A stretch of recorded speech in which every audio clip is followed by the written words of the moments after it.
Olá, meu nome é Cíntia, eu sou estudante de Medicina da Unifax, estou no 7º semestre. E sobre uma disciplina ou matéria específica que oriente o estudante de Medicina a humanizar o contato com o paciente oncológico especificamente, ou para dar más notícias, de prognóstico para os pacientes, a gente não tem uma disciplina em específico. O que a gente tem ao longo do curso é o contato com alguns protocolos, como o protocolo SPIKES, que orienta a como dar essas notícias ruins, para o paciente, e não é em específico para o paciente oncológico. São notícias como, sim, o prognóstico de um paciente oncológico, mas também pode ser a descoberta de uma doença como ser um HIV positivo ou algo do tipo. Acredito que seja muito importante a gente ter esse tipo de capacitação, mas a gente encontra mais pulverizado durante o curso e não como uma matéria em específico. É isso, obrigada. Olá, meu nome é Amanda, eu sou estudante da Faculdade de Ciências Médicas de Itabuna, estou no 3º período e hoje eu vim aqui falar sobre a importância da relação médico-paciente e se minha faculdade ela me prepara para isso.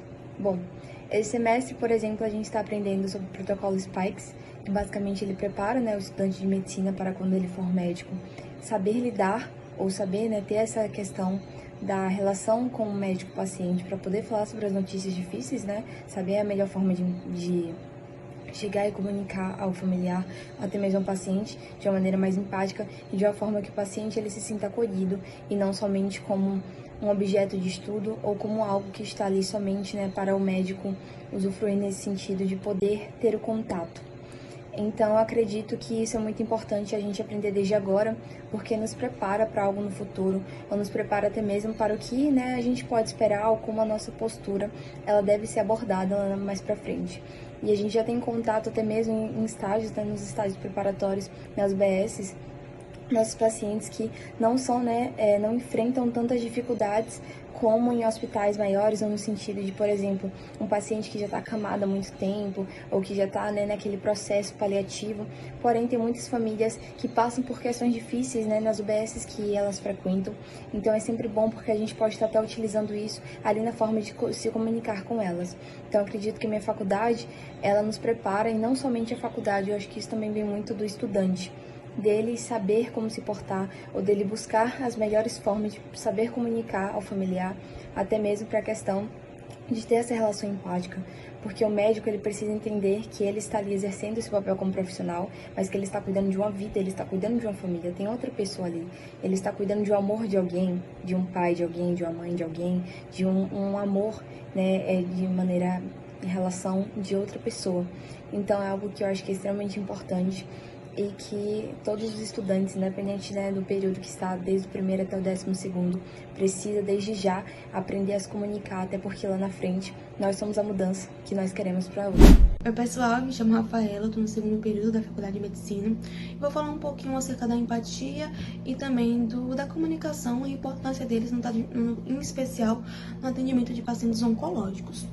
Bom, de antemão a gente precisa entender o que é essa empatia. Essa empatia ela vai se tratar da capacidade da gente compreender e também de compartilhar o sentimento dos outros. E para o paciente oncológico vai ser de extrema importância porque vai criar uma conexão entre esse profissional da saúde e esse paciente, gerando um ambiente de bem-estar, a confiança e apoio. Como eu falei, eu estou no 2º período, eu estou logo no início da faculdade, mas logo no 1º período a gente tem uma matéria de habilidades médicas e dentro dessa matéria nós temos o chamado relação médico e paciente. Nesse assunto, primeiro nós vimos a questão da comunicação e como essa comunicação ela deve ocorrer.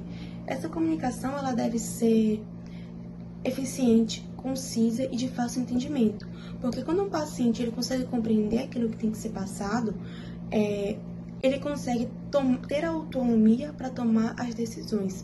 E para que isso ocorra, ela tem que ocorrer uma democratização dessa relação. O médico ele tem que entender os direitos desse paciente e compreender a subjetividade desse, porque cada paciente será um paciente. E com isso, foi também nos trazidos a importância dessa medicina holística, na qual tem que se olhar o paciente como um todo, e não só sobre a condição da doença que está presente. Porque quando você se olha para o paciente como um todo, você vê várias camadas. E isso no paciente oncológico é de extrema importância, porque a gente sabe que esse paciente ele vai apresentar os sinais e sintomas dessa doença, como também o tratamento é extremamente doloroso e complicado tanto para quem está recebendo como para a família que vai estar ali apoiando, e muitas vezes ultrapassa essa barreira física chegando na barreira psicológica. Então, por isso a necessidade também de se entender esse paciente como um todo, de uma comunicação aberta, eficaz, na qual você vai falar e também vai permitir que esse paciente fale, para que você consiga escutar e para poder também criar um plano terapêutico mais eficaz e para esse paciente, porque como eu falei, cada paciente será um paciente. Então, por isso, necessidade dessa comunicação humanística, dessa empatia, porque a partir do momento que você se comunica, você vai se ser entendido e você também entende o outro. E a partir do momento que você vai ter empatia por esse outro, você vai entender as necessidades dele e vai facilitar a sua forma de atendê-lo e de assisti-lo. Então, basicamente, essa seria a minha opinião acerca desse tema, desse assunto. Espero que vocês tenham entendido e obrigada pela atenção. Olá, boa tarde. Meu nome é Mariana Nazizene, sou aluna do 7º semestre da Unifax de Medicina. Saber as más notícias é fundamental na vida de todos os médicos, já que, infelizmente, em algum momento da vida todos vão passar por essa situação. Mas, infelizmente, a minha experiência com esse assunto não é das melhores, porque até hoje na faculdade eu não tive ainda uma aula ensinando como dar essas notícias e sei que no internato tem apenas uma aula que ensina sobre essa situação. Só que acredito que uma situação tão importante como essa, que de uma forma correta de ser passada pode ajudar e confortar tanto a família, deveria ser ensinada desde o início da faculdade. Durante um estágio, eu tive a experiência de passar por uma situação onde o médico passou a notícia de morte para os familiares e percebo como a forma correta de ser passada pode evitar traumas futuros para esses familiares. Logo, acredito sim que deveria ser ensinado a forma correta de dar mais notícias desde o início da faculdade. Olá, meu nome é Daniel Passos Aquino dos Santos, sou estudante do 4º período da AF, Faculdade de Ciências Médicas de Itabuna, e falando um pouco sobre qual é a minha visão sobre a medicina atualmente, a formação dos médicos, queria falar um pouco sobre a relação médico-paciente muito observada, né, objeto de estudo no curso atualmente, e principalmente nessa compreensão do paciente como um indivíduo, um ser biopsicossocial. Bom, ao longo de toda a formação médica nos é ensinado justamente essa visão mais acolhedora, mais empática, visando abraçar os sentimentos do indivíduo, porque é imprescindível em todo o processo de saúde e doença, todo o processo de tratamento, principalmente em casos de diagnósticos mais difíceis, de maior impacto, de maior carga emocional e de estresse, como são os diagnósticos de doenças terminais e diagnósticos oncológicos. Bom, frente a isso, observa-se que não somente o protocolo SPIKES nos é ensinado ao longo da formação, mas a faculdade também promove uma disciplina eletiva de nome Saúde e Espiritualidade, que nos permite explorar mais a relação do indivíduo com a espiritualidade e a religiosidade, compreendendo melhor essas relações para que sejam de aliados no processo de enfrentamento de um diagnóstico oncológico, de uma patologia desse tipo. Bom, a partir daí, é possível garantir ao paciente tanto uma visão mais humanizada da medicina, um suporte maior, como todo um cuidado integralizado durante todo o enfrentamento, que garanta, assim, o melhor resultado possível. Olá, eu sou Patrícia Carvalho, sou enfermeira recém-formada, voluntária aqui do NASPEC. E hoje eu vim falar para vocês da importância do voluntariado. O voluntariado hoje, ele nos traz a experiência de positividade para a sociedade e para o campo profissional. É muito importante que os profissionais hoje eles tenham capacitação para o cuidado do seu paciente, independente de sua situação clínica, de seu estado clínico. Cada paciente ele é único e a experiência é muito rica, é muito valiosa. E todos os profissionais eles precisam de uma capacitação como esta. Hoje nós não encontramos capacitação assim em faculdades, em cursos. Como eu disse, é um trabalho humanizado. É muito importante cada paciente, em seu estado, o profissional conhecer a sua necessidade. Porque o paciente ele chega assustado, muitas vezes ele chega debilitado. E é importante você ter essa empatia, você ter essa capacidade de visão. Então, o que eu digo para vocês hoje, sejam voluntários, busquem isso, porque isso é muito valioso, é muito rico e traz um impacto muito positivo para a sociedade. Eu me chamo Cláudia Correia, sou de Brumado. Descobri meu câncer ano passado, no mês de junho. Fiz uma cirurgia no mês de outubro. Foi onde detectou que estava com câncer no colo do útero. Vim pra cá, por Aristíide de Maltês, fiz minha cirurgia no dia 15 de janeiro. Aí agora no final de março, comecei meu tratamento de rádio, químio. No começo eu me senti tranquila. O meu único momento mais difícil foi porque a minha médica sempre disse que eu não precisaria fazer nem rádio, nem químio. Mas um dia depois da cirurgia, ela me disse que eu precisaria fazer, porque eu estava com linfoma na trompa direita. Aí não tirou o útero, como ia tirar, meu colo, tirou só as trompas.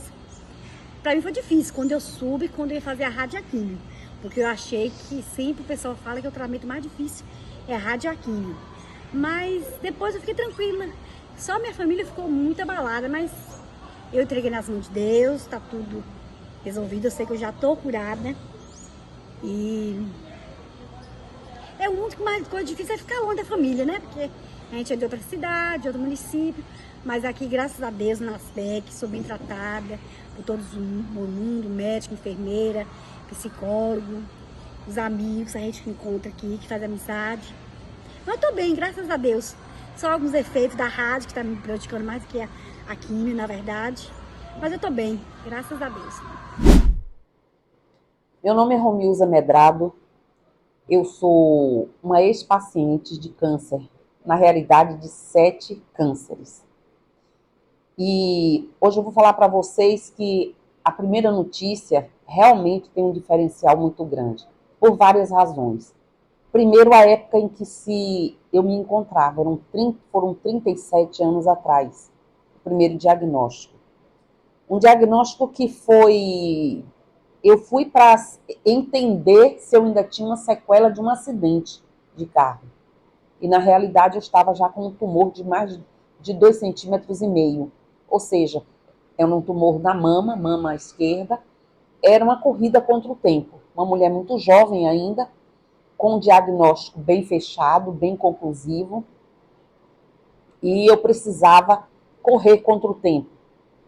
Uma paciente do SUS, sem condições de fazer nada particular, e numa época onde, se hoje as coisas estão difíceis, era muito mais difícil. Não haviam as condições de hoje. Os profissionais hoje, eles recebem tem até a compreensão, um pouco de compreensão a mais a respeito de cuidar, do olhar para o outro. Segundo Carl Jung, só um ser humano pode falar com outro ser humano e compreender outro ser humano. E é disso que todos nós pacientes precisamos. Quando eu recebi a notícia, eu não quis acreditar no primeiro momento. Eu achei até que pudesse haver um equívoco. Que eu fui para fazer um exame. De um exame me pediram outro e eu entendi uma presteza da equipe de uma clínica. E na realidade é que desde o primeiro exame já foram dados indícios, que foi a mamografia. E aí eu fui fazer outros exames e no final da tarde eu estava com um diagnóstico fechado de um câncer de mama. Esse diagnóstico foi dado assim. Não me perguntaram quem eu era, não me perguntaram se eu era uma doente de outro tipo de patologia, se eu tinha um outro histórico. Não quiseram saber da minha pouca idade, do fato de eu estar sozinha, sem estar acompanhada. Simplesmente disseram, você está com um câncer de mama e vamos ter que correr contra o tempo, porque é um câncer agressivo e já está com mais de 2,5 centímetros. Óbvio que na hora eu não sabia o que isso tratava, e isso se tratava de algo muito sério. Inclusive eu já tinha comprometimento nas axilas, nos linfonodos. Então foi uma cirurgia grande, agressiva, eu tenho sequelas até hoje desse primeiro câncer, e assim transcorreu todo o processo. O primeiro impacto foi grande, foi enorme. O câncer carrega um estigma muito grande, como até hoje, mas antes era muito, muito maior. Então, além da notícia impactar, porque eu estava com uma filha criança, um bebê, né? Uma criança. E o companheiro, meu marido, ele simplesmente soube da notícia e saiu pela porta. Então, eu estava com uma criança, sem o marido, eu fui afastada do trabalho, do cargo que eu tinha, que eu era servidora pública, tinha um cargo no Estado, fui afastada do cargo que me promovia uma condição de maior dignidade de vida, e assim foi transcorrendo a minha história. Era o medo misturado com o desconhecido, misturado com questão financeira, com a saúde pública, que era terrível. Acreditem, eu fiquei apavorada. A minha sorte é que, no meu caso, e são poucas pessoas, eu acredito, que consigam impactar, mas em seguida ser chamada a uma realidade através da fé. Eu sou uma religiosa, e na época, então, já era uma religiosa, e eu trouxe essa fé, essa vontade de lutar, essa vontade de olhar para a minha família, de olhar para que eles tivessem o mínimo de impacto possível, e foi assim que eu consegui ir me controlando, aceitando que os fatos estavam ali e que eu precisava lidar com eles. Mas, ao mesmo tempo, eu já tinha o NASPEC. O NASPEC é um núcleo assistencial para pessoas com câncer, do qual eu sou fundadora e dirijo até hoje. O NASPEC tem 49 anos e isso aconteceu há 37 anos. Então, eu já tinha uma vivência do NASPEC. E o que me chamou a atenção é que as lutas não param. E eu fui compreender muito mais além com a minha própria notícia de câncer. Que a gente não pode parar, que temos que ter conhecimentos e lançar mão deles. Mas também sei que uma outra mulher, na minha condição, na situação em que eu me via enfrentando, muito pouco por si mesma pudesse fazer. Mas eu não tive outra opção. Então eu tive que fazer por mim. Eu fui brigar para ter o tratamento no SUS, no melhor lugar que fosse possível.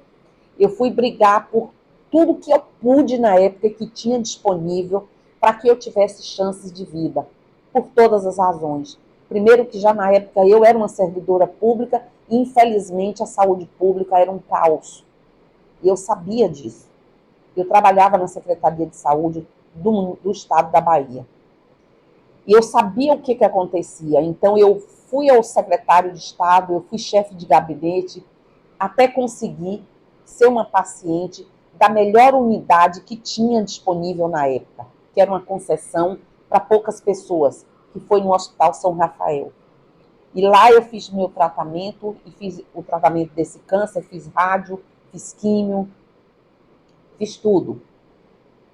Tratamento de fisioterapia, enfim, tudo. Mas acreditem, você não sabe depois de uma rádio, depois de uma químio, o que vai acontecer com você. E os médicos, eles são cuidadores da doença. Eles não são cuidadores do doente. E, lamentavelmente, isso eu ainda vejo até hoje. Com raríssimas e honrosas exceções, mesmo depois de terem surgido várias formas, técnicas e pensamentos de humanização com relação ao paciente, ainda existem profissionais que não enxergam o paciente, enxergam a doença. Ele é até muito bom como técnico, mas ele não atinge o humano, o ser humano que está ali.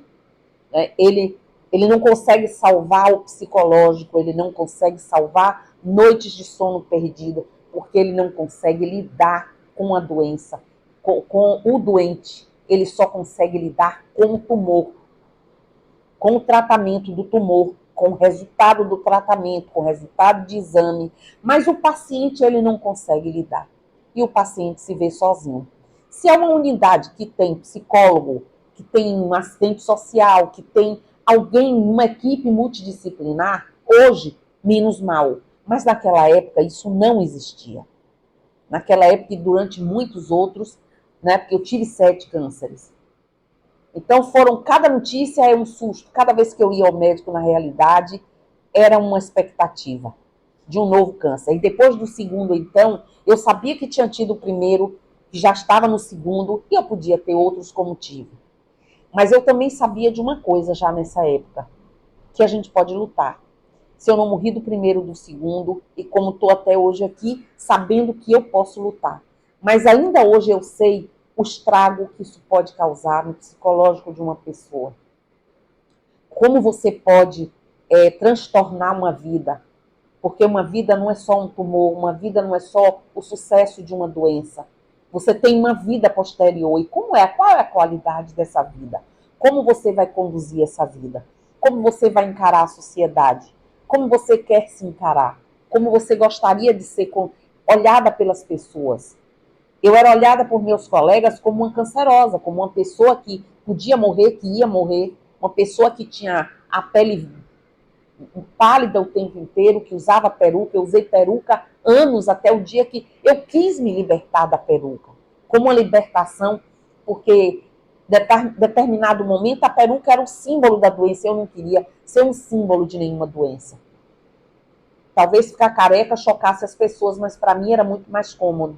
Então eu preferi sair, ficar e ser dessa forma. Mas digo para vocês, eu tinha o NASPEC, eu já tinha uma escola que ele me trouxe. Eu tinha razões, eu tinha uma religião, eu tinha uma formação, essa formação religiosa que ajuda muito. Mas essa não é a realidade de 99% das pessoas. De mais de 90% das pessoas. Religiosos podem ter muitos, mas somos muito menos do que o que eu dizia para as pessoas. Eu precisava aplicar a mim, senão como eu iria olhar para as pessoas? Como eu iria chegar na frente dos fiéis e falar sobre fé, sobre credo, sobre a vontade de lutar, sobre que a vida enquanto a vida existe? Como eu iria dizer para essas pessoas se eu mesma não acreditasse em mim? Então, assim, é importante os profissionais tomarem consciência, eles saberem de verdade, eles despertarem de verdade, que quando eles estiverem na frente de uma pessoa, diante de um diagnóstico, ele não está falando para um tumor, ele não está falando para uma doença, ele está falando para uma vida, para uma pessoa, para um ser humano. E o recado que eu tenho para dar é sobre isso, é que as pessoas se humanizem de verdade, não só no ambiente, na cor.